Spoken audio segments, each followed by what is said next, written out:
Au milieu des fantômes, épisode 5.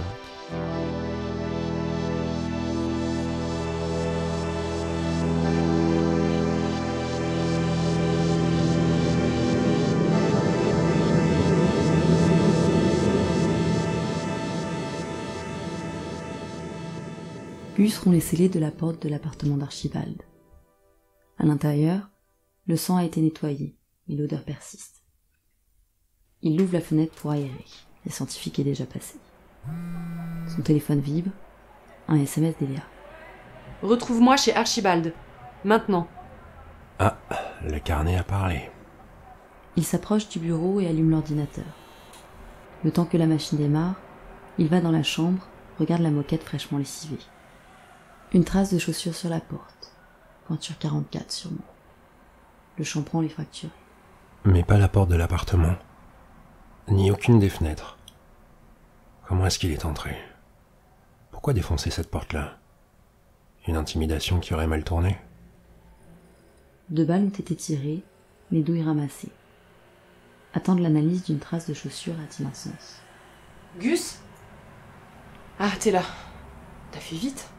Tu sais qu'on a des gars qui vont passer ces prochains jours à comparer l'empreinte de pompe, là, à des centaines de semelles de pompe pour finalement me dire, tout fier, votre tueur porte des Armani ou des Clarks. Franchement, tu me vois convoquer tous les mecs qui portent des Clarks taille 44?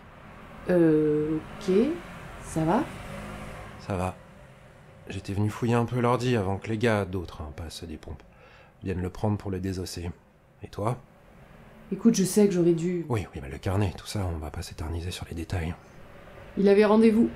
Attends, t'étais au courant pour le carnet? Et tu m'engueules pas ni rien? En partant de chez toi ce matin, je me suis dit, tiens, ça serait drôle de la foutre au trou pour entraver à l'exercice de la justice. Et puis je devais annoncer à une brave dame que son mari avait fini dans le canal. Alors je me suis dit que tant qu'à faire, vu que je me tape le sale boulot, autant que laisser mariner un peu et voir ce qui se passe. Ne me déçois pas. Archie avait rendez-vous aujourd'hui à 11h avec quelqu'un qui s'appelle Mel. Il l'a vu plusieurs fois ces derniers mois. Où ça le rendez-vous? Bah c'est le hic, j'en sais rien. Chaque fois c'est noté quand, mais jamais où. Il y a une adresse à laquelle rien n'est attaché. Peut-être que c'est leur spot. Je pensais qu'il y aurait un truc ici qui nous aiderait. Elia balaye l'appartement du regard. Sur le frigo, une photo de leur mariage. Elle bloque quelques secondes dessus et se force à passer à autre chose. Gus s'assoit derrière l'ordinateur. N'hésite pas à fouiner pendant ce temps. Il ouvre en quelques clics l'agenda, les mails et 2 documents textes. Elia feuillette un bloc-notes griffonné. En même temps, ce ou cette Mel-là a bien dû entendre que son rencard avait eu un empêchement. Oh et pas de mauvais esprit s'il te plaît, hein. On nous attend peut-être nous du coup. Ou, vu ce qui est arrivé à son pote, ça a pris le premier train pour décarrer Fissa. C'est ce que j'aurais fait, moi. Je crois que le nœud c'est le comptable de Mix Media. Ça s'appellerait pas Mélanie ou Melvin ou Melchior? Melchior? Franchement, t'as rien trouvé d'autre? Mélisandre, non? Oh bah je vois que t'as vraiment envie d'avancer.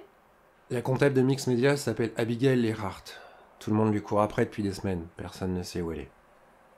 Ça fait un bail que la brigade financière épluche la compta du studio, mais la dame a disparu après le premier article d'Archibald.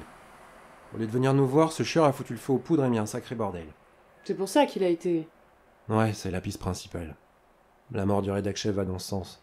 Mais je vois mal le codeur de Mix Media mettre un assassinat à l'ordre du jour. Peut-être une initiative du patron, je sais pas. Il a été appelé à comparaître par la financière et ses avocats font barrage pour l'instant. Je risque pas de pouvoir lui tomber dessus avant longtemps.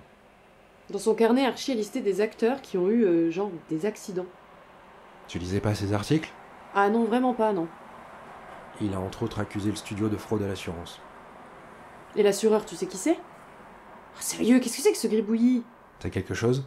Des listes de courses principalement, mais là il y a un truc que j'arrive pas à lire. ZI Aïda H Boulgourkov, 18-23 heures. ZI zone industrielle?